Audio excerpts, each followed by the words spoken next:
Hey everyone, and welcome back to IDEANTHRO Movement.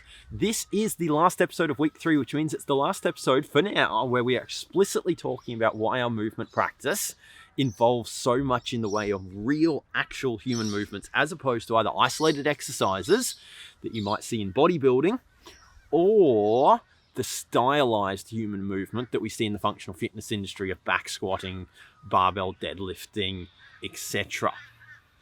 In this episode, we're going to tie this back to something that we talked about right back in the very beginning of these IDEANTHRO Movement episodes. It's probably in episode 2 that this came about, and it was in conjunction with our concept of bounded randomness, but it was talking about how the way that we add variety into our training, in particular, is either using tools that add randomness, like balls that bounce in funny directions,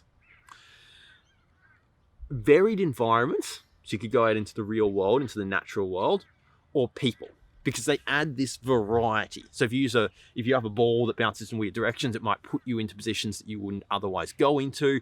If you're relying on another person throwing a ball to you, then depending on where they throw it is how you have to move to catch the ball.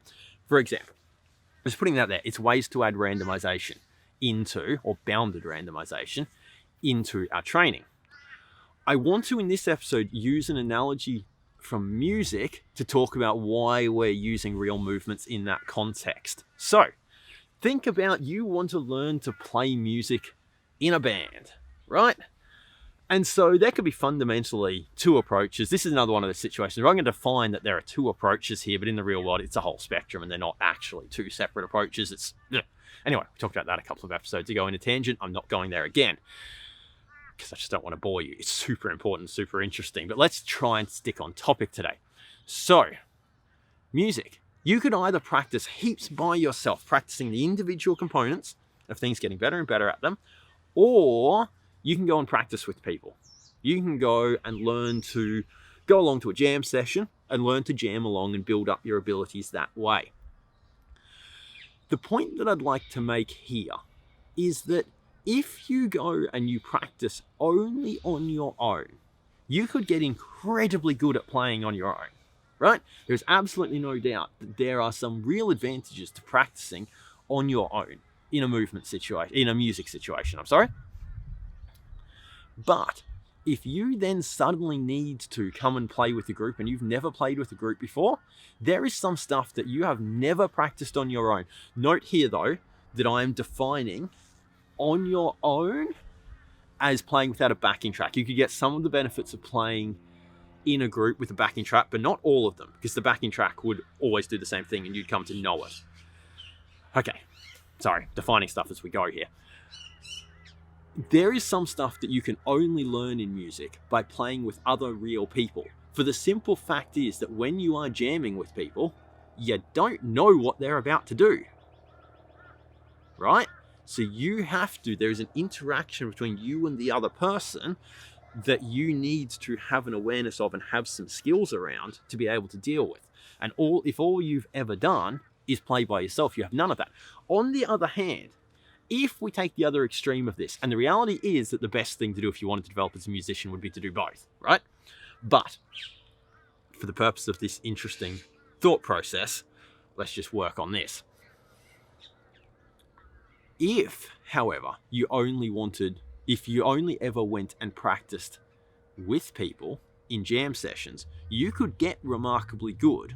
Now, you wouldn't get as good at the individual components as you would if you went and practiced them in isolation, but I can guarantee you that if you learnt to play by jamming with other people, you would get decent at jamming with other people, and you would also then be able to play on your own. But if you learn only to play on your own, then you will never be any good at jamming with people, because there are some fundamental elements of playing with other people that you can't practice on your own, but you can practice all the elements of moving on your own, or music on your own, while in a jam session. You just can't practice them to the same degree, because you can't just sit there and repeat and it's like nope, nope, there we go, got it, right? So there are some benefits in the music world to practicing on your own. But if we bring this back to movement, the point that we're getting at here is that one of the reasons that we apply our real world movements in conjunction with this bounded randomization in conjunction with tools, environments, and people that add randomization and add variety to it is the fact that there is some things that you can only learn in that interaction and that you can't learn by just moving on your own. If you want to try this out, try a simple drill. Maybe if you think of like a plank position, get yourself a friend, right? One of you's in the plank position and the other person, you could use your hand, you could use a ball on a string, you can use whatever you want. The other person is going to lead you around, right, with their hand. So we could start with this. So I'm in a plank position. I'm then going to raise one hand off the ground, and wherever my partner who's standing in front of me's hand is, I'm just going to gently touch my hand to theirs. And then they're going to move my hand, and I'm going to follow them with it. And they can take me anywhere that they want, right? I can't move my feet in the plank, but I can otherwise move however I want in that situation. What you're going to find in that is that they will take you into some positions that you have never been to before or that you didn't want to go to. The odds of you finding those positions, those restrictions, those things that your brain is working around because you're a little bit restricted, the odds of you finding those on your own are really, really unlikely, right? So the randomization helps to take you there in the same way. So it can take you into places and interactions that you can't go on your own. In the same way that practicing music on your own can develop a whole bunch of skills, but there's some stuff that you just can't take yourself to, even if you play with a backing track, that you can get by jamming with other people. And so this is the music analogy to the importance of doing these real world movements that we're talking about, but in conjunction with the things that add bounded randomness.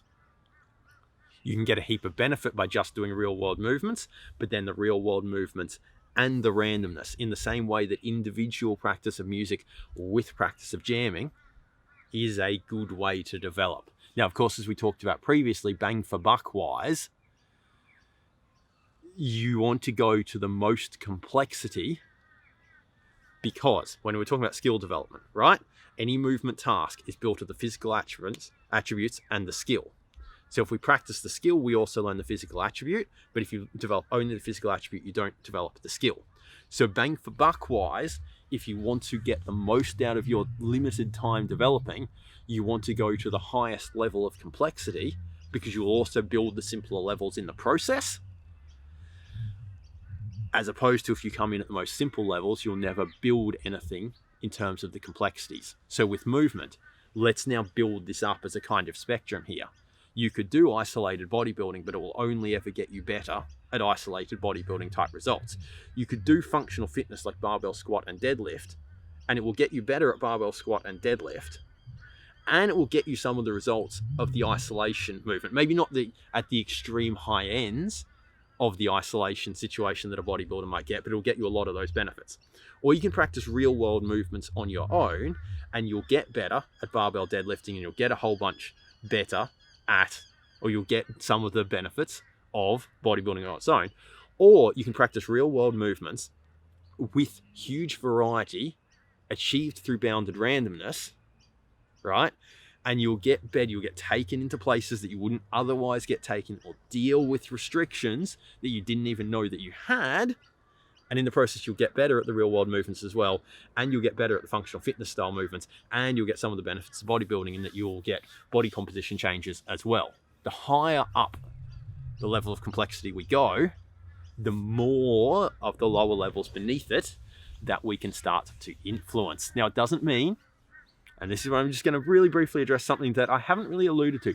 But no, I have alluded to because I mentioned it, because we don't just exclusively practice real human movements and complex and integrated human movements at IDEANTHRO. We do some isolation stuff. We do break down individual components for a whole bunch of different reasons.